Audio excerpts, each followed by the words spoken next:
Okey. Okey, kita sambung surah kita dengan membaca ayat 58 hingga 60. Baca je.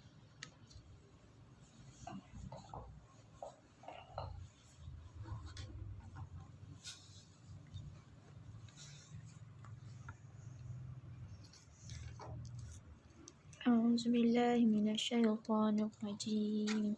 A'udzu billahi minasyaitonir rajim. Bismillahirrahmanirrahim.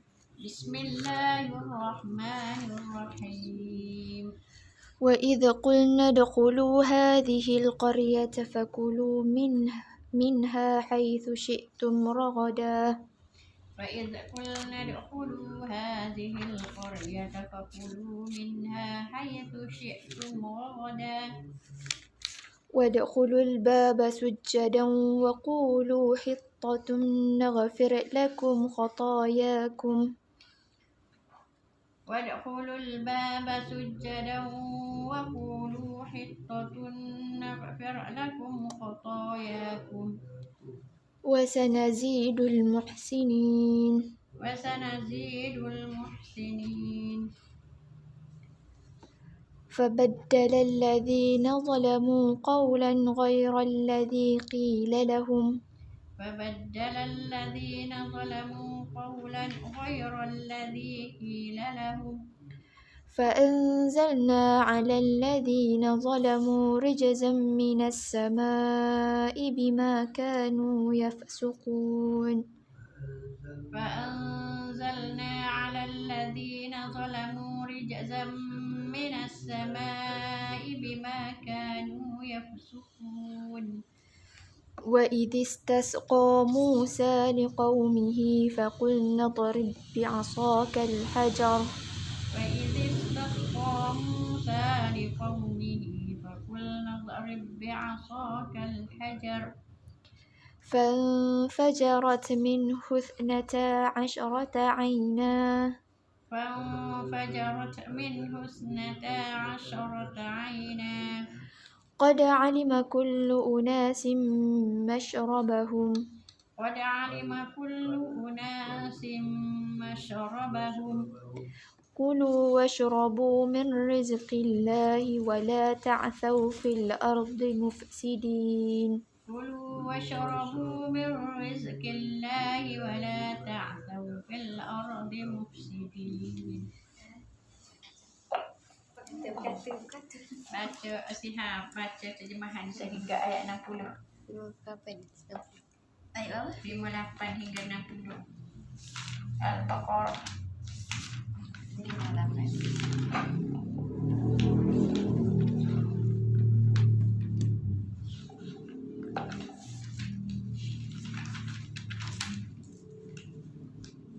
Wa idh qulna dkhulu. Wa dan id apabila qulna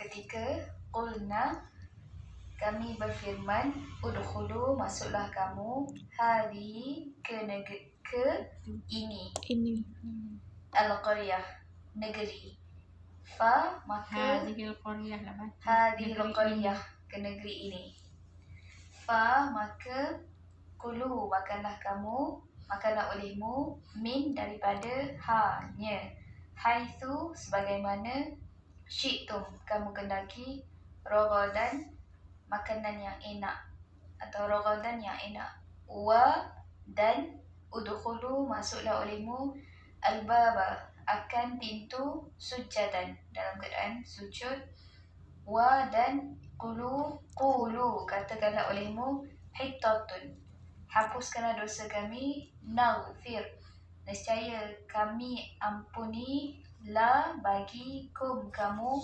khotoyakum dosa-dosa kamu wa dan sa akan nazidu kami menambah maksudnya dan kami akan menambah al-muhsinin orang-orang yang melakukan kebaikan fa maka badala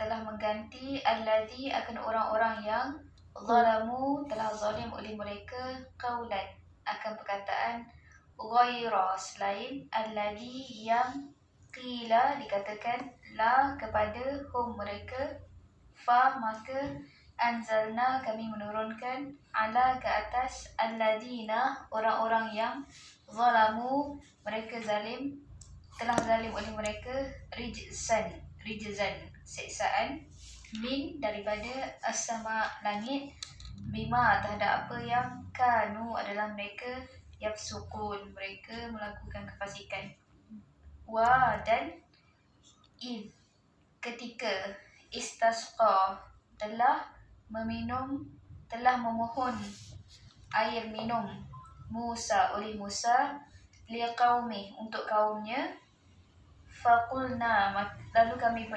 berfirman idrib pukullah bi'asaka dengan tongkatmu al-hajar dengan tongkat engkau al-hajar akan batu fa maka infajarat terpancarlah min daripada hu-nya ithnata asyra 12 aina mata air sungguh alima telah mengetahui kullu setiap unasin manusia atau 12 suku Bani Israel masyrabahum tempat minum mereka kulu makanlah olehmu washrabu dan minumlah olehmu min daripada rizki Allah rizki daripada Allah wala dan janganlah ta'thaw kamu melakukan kejahatan fil ardi di bumi mufsidin kamu membuat kerosakan untuk orang-orang membuat kerosakan berkeliaran berkeliaran sama nak mula ada satu okey ahsanti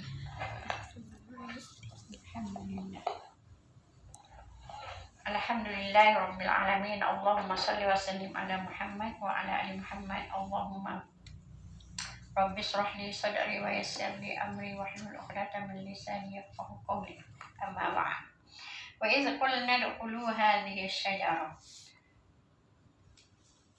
jadi wa iz qulna dkhulu hadhihi al-qaryata fakulu minha haitsu syi'tum ragadan wadkhulul baba sujada. Allah ni berfirman supaya Allah mengingatkan lagi kepada Bani Israel ketika Allah berfirman Allah menyuruh mereka udkhulu masuklah hadhihi al-qaryah ke negeri ini iaitu ke negeri Palestin Baitul Maqdis fakulu lalu Allah mengarahkan mereka, memerintahkan mereka supaya makan minha haitsu syi'tum ragadan daripada apa buah-buahan yang terdapat makanan yang terdapat di Baitul Maqdis tu haitsu di mana-mana syi'tum kamu suka ragadan yang banyak lagi enak tu wadkhulul baba sujada dan masuklah kamu melalui pintu sujada dalam keadaan sujud wa qulu hittatun dan berkatalah hittatun ialah bebaskanlah kami atau bebaskanlah kami naghfir lakum atau bebaskan daripada dosa-dosa kami naghfir lakum Allah kata pasti Allah akan mengampunkan bagi kamu khotoyakum dosa-dosa kamu wasanazidul muhsinin dan Allah akan membalas menambah lagi kebaikan bagi orang yang membuat kebaikan.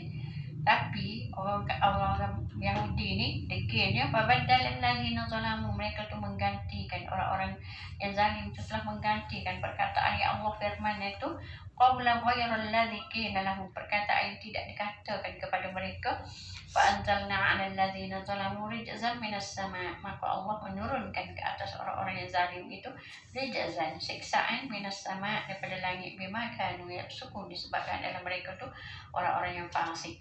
Jadi ayat ini ditujukan untuk mencela Bani Israel tu kerana sikap mereka ni suka melawan perintah Allah. Sebab apa? Sebab mereka ni sebenarnya mereka tak nak masuk tu Allah perintahkan mereka supaya udkhulu hadhil qaryah supaya mereka tu masuk ke negeri ini iaitu negeri Baitul Maqdis atau Palestin tu tapi mereka menolak. Sebab bila mereka masuk sebenarnya mereka kena melawan satu puak iaitu puak Amalik, satu puak yang sangat jahat, sangat kasar. Mereka kena berjihad lah. Jadi mereka menolak.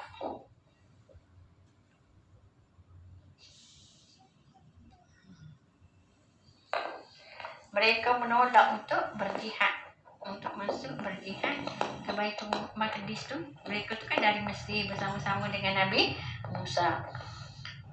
Jadi Allah sebenarnya memerintahkan mereka, dia orang Yahudi, Bani Israel, supaya masuk ke tanah suci Baitul Maqdis tu, kerana itu adalah warisan datuk nenek moyang mereka, iaitu Nabi apa? Nabi Yaqub. Nabi Yaqub. Israel itu adalah Nabi Yaqub. Juga untuk memerangi kaum Amalek yang kafir, namun mereka menolak untuk berperang dan bersikap lemah dan lesu. Yang orang Yahudi, orang Bani Israel ini malahnya. Maka Allah mencampakkan mereka ke tengah padang Sahara yang menyesatkan. Sebagai hukuman bagi mereka, mereka telah disesatkan oleh Allah di padang pasir. Di padang pasir itulah, di padang pasir Sahara. Dan kita boleh baca kisah ini dalam surah Al-Ma'idah. Peristiwa ini sebenarnya terjadi setelah mereka berhasil keluar daripada padang pasir, di mana mereka sempat tersesat selama 40 tahun bersama-sama Nabi Yusha bin Nun. Kemudian mengikut Ibnu Katsir ni, kalau kita terakhir ke lain pula dia cara ustaz tu cerita. Wallahu a'lam lah kan, dia baca daripada Ibnu Katsir. Kemudian Allah membuka negeri itu bagi mereka pada petang hari Jumaat. Pada hari itu perjalanan matahari ditahan sebentar oleh Allah hingga akhirnya mereka mendapat kemenangan. Kemudian Allah memerintahkan mereka memasuki pintu negeri itu Baitul Maqdis itu dalam keadaan bersujud sebagai penyataan syukur kepada Allah Azza wa Jalla. Tapi maksud bersyukur atas nikmat yang Allah berikan kepada mereka tu, berupa kemenangan, pertolongan, dan kembali ke negeri mereka, ke negeri asal datuk nenek mereka dengan selamatnya mereka setelah tersesat di padang pasir tu selama 40 tahun. Jadi wadkhulul baba sujada tu Allah berfirman supaya masukilah, Allah kata masukilah pintu gerbang sambil bersujud. Jadi dalam tafsir dia kata mengikut Ibnu Abbas, bersujud di sini berarti rukuk. Dan setengah pula mengatakan sambil rukuk dari pintu kecil. Sebab pintu di Baitul Maqdis tu sebenarnya menghadap ke arah kiblat. Tetapi dan bila masuk tu sampai berkata waqulu hittatun. Dan Allah memerintahkan supaya mereka berkata waqulu hittatun. Katakanlah bebaskan kami daripada dosanya. Artinya mohonlah keampunan daripada Allah daripada dosa-dosa yang telah mereka lakukan. Naghfir lakum, Allah sambung lagi firman-Nya, naghfir lakum khotoyakum. Kalau kamu kata begitu, kamu kata aqulu hittatun naghfir lakum, Allah kata nescaya kami akan ampuni khotoyakum.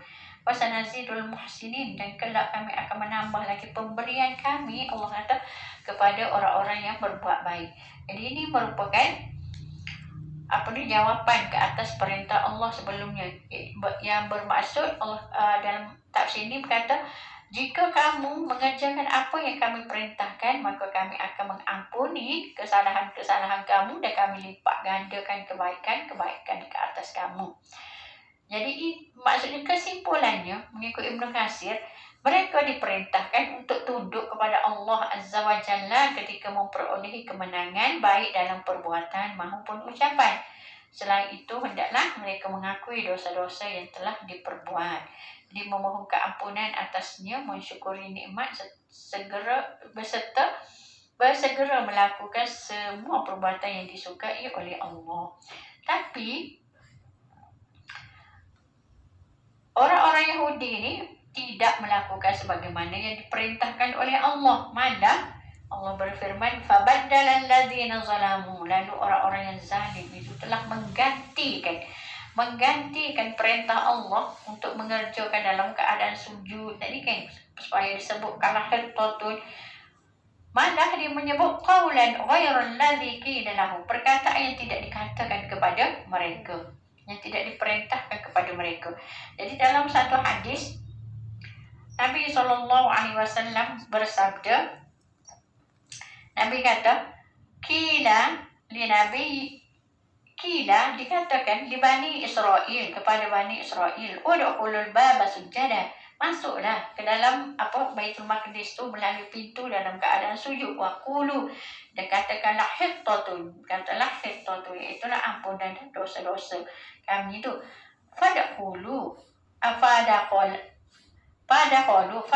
maka mereka pun masuk. Sebenarnya mereka masuk yazhafuna ala astahihim, tapi mereka pun masuk ke pintu dengan berjalan merangkak, mendahulukan punggung mereka.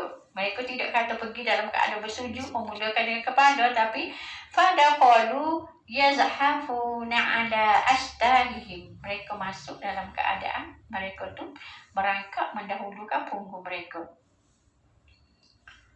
Fabaddalu, dan mereka menggantikan perkataan yang Allah katakan kepada mereka tu. Mereka menggantikan ucapan waqalu, dan mereka mengatakan habbatun fi sya'rati. Mereka kata habbatun ni ialah habbatun fi sya'rati, biji-biji di dalam gandum. Dia tukar. Maksudnya nak kata aku nak gandum, kan? Aku nak biji-biji gandum. Bukan nak kata ampunkanlah dosa tu.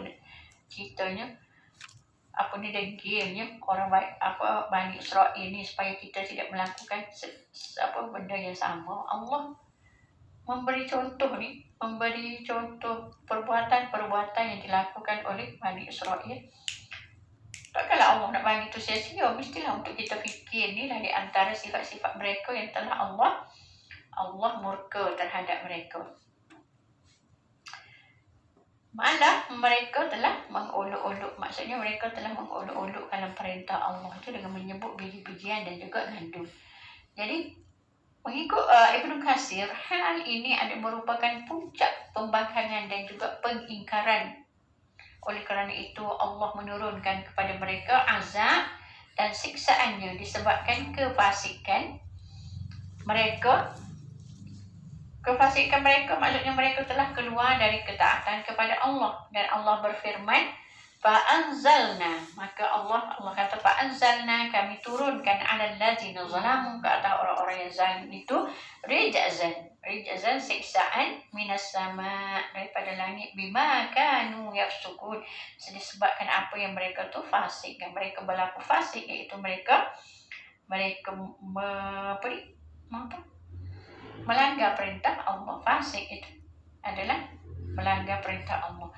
Dan berdasar satu hadis, Nabi SAW juga bersabda, Nabi kata, Inna hazal waja'a was-saqama rijazun. Maksudnya antara bentuk-bentuk azab.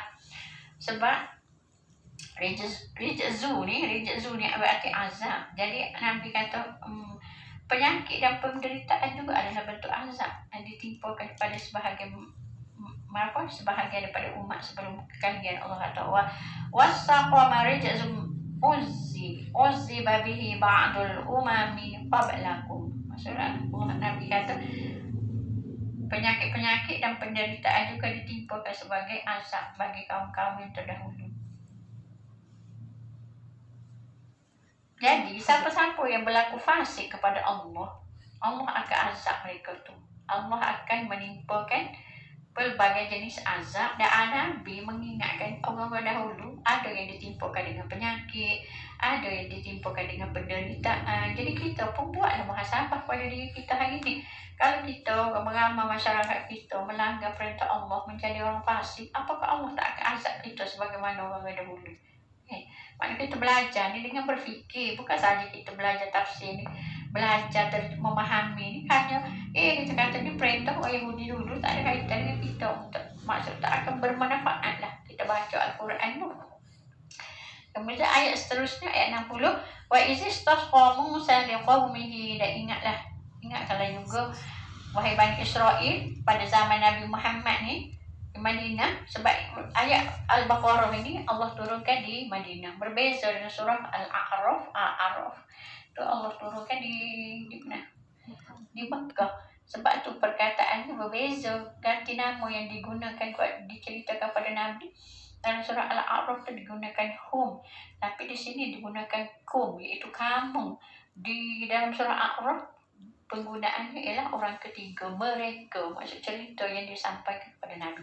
Ni pun juga cerita juga, tapi seolah-olah Allah directkan ayat ni kepada orang-orang Yahudi di Madinah. Wa idh istasqa Musa liqaumihi, dan ingatlah ketika Nabi Musa memohon meminta air untuk kaumnya. Faqulna darib bi'asakal hajar, maka Allah berfirman, idrib bi'asakal hajar, pukullah dengan tongkat engkau tu al-hajar, batu tu. Famfajarat minhu isnata asyrata aina, maka terpancarlah daripadanya 12 mata air. Pada alima kullu unatin masyrabahum kulu washrabu min rizqillah wa la ta'asaw fil ardi mufsidin. Allah kata, maka telah mengetahuilah bagi setiap unasi, setiap puak itu masyrabahum, tempat minum mereka. Lalu Allah berfirman, kulu washrabu, makanlah. Maka sebab Allah telah menurunkan kepada mereka manna dan juga salwa. Washrabu, dan minumlah daripada air Allah pancarkan tadi, min rizqillah, daripada rezeki yang Allah berikan. Wala ta'asaw fil ardi mufsidin, dan jangan kamu berkeliaran di muka bumi dan membuat kerusakan. Jadi Allah berfirman ayat ini kepada Bani Israel supaya mengingatkan segala nikmat yang telah Allah anugerahkan kepada mereka dengan mengabulkan doa Nabi Musa. Ketika Nabi Musa mohon air, lalu Allah kabulkan dengan memerintah supaya memukul batu tu, lalu terpancarlah air daripada batu untuk semua mereka tu. Jadi Allah kata Allah mempermudahkan sebenarnya pengeluaran air daripada batu tu dengan izin Allah. Allah pancarkan daripada batu itu 12 mata air. Masing-masing suku daripada Bani Israel itu memiliki mata air yang sudah diketahui bagi setiap mereka. Maksudnya penuh rahmat yang Allah berikan kepada Bani Israel di tengah-tengah padang pasir itu yang susahnya air, tapi Allah memancarkan air hanya daripada batu. Itu adalah mukjizat bagi Nabi Musa. Jadi kerana itu Allah kata, makanlah daripada makan tu daripada mana? Daripada manna dan juga salwa yang Allah telah turunkan daripada syurga, dan minumlah air dari yang telah Allah pancarkan dari batu tu. Tanpa kamu semua, hai Bani Israel, kamu tak perlu bersusah payah, kamu tak perlu berusaha keras, serta tugas kamu ialah hanyalah beribadah kepada Allah semata-mata yang telah mencipta kamu sekalian. Itu je yang Allah perintahkan kepada mereka. Sebab Allah, makanya Allah telah turunkan, minuman telah Allah pancarkan. Dan Allah juga berfirman supaya wala ta'asaw fil ardi mufsidin, dan janganlah kamu berkeliaran di muka bumi dengan berbuat kerusakan. Artinya janganlah kamu semua balas segala nikmat yang telah Allah berikan dengan melakukan kemaksiatan pada Allah. Sebab jika kamu melakukan maksiat pada Allah, nikmat tersebut akan ditarik semula daripada kamu. Maksudnya kita pun kena ambil satu pelajaran bahawa kalau kita ni ingkar dengan nikmat Allah, Allah dah bagi kita sihat tu nikmat, makan minum yang mudah tu nikmat, dapat bekerja tu nikmat, dapat hidup aman ni nikmat. Jadi kalau kita tidak mensyukuri apa yang Allah berikan kepada kita, kita akan jadi sebagaimana kaum Bani Israel yang Allah tarik akhirnya nikmat manna wa salwa tu Allah tarik daripada mereka. Jadi setakat itu sahajalah. Pendek. Okay. Sadaqallah, benarlah janji Allah tu, benarlah firman Allah tu. Alhamdulillah Rabbil Alamin. Allahumma salli wa sallim ala Muhammad wa ala ali Muhammad. Allahumma fakihna fid din wa alimna ta'wil wahdina ila sawa'is sabil. Allahumma wafiqna lima tuhibbu wa tardah waj'al akhiratina khairan min al-ula. Radina billahi rabba bil islami dina wa bi Muhammadin nabiyyan wa rasulan. Subhanakallahumma bihamdika asyhadu an la ilaha illa anta astaghfiruka wa atubu ilaik. Alhamdulillah.